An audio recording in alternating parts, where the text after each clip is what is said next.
இது வந்து பார்த்தீங்கன்னா டைமண்ட் கட்டு செம்மையாக இருக்குது. எப்படி சொல்கிறதுனே தெரியல எனக்கு, அந்த மாதிரி இருக்குது. ஸோ எல்லாமே உங்களுக்கு வந்து உங்களுக்காக தான் வந்து இப்போ இந்த டைமண்ட் கட்டு எல்லாமே நான் இப்போ காமிக்கிறேன். இந்த கலர் வந்து ஒரு ரெட்டிஷான ஒரு பிங்க்கு, சூப்பராக இருக்குது இந்த கலரு. அம்மா அதுலேயே பிங்க்கு, அப்புறம் இப்போ இந்த ப்ளூ பாருங்கள், காசமாக இருக்குது ப்ளூ. அதுக்கப்புறம் க்ரீனு, oh my god,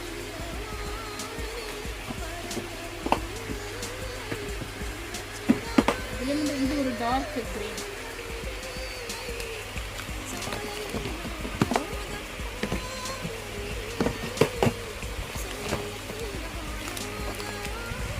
இது ஒரு ப்ரௌன் கலந்த பிளாக் டார்க் கலர்,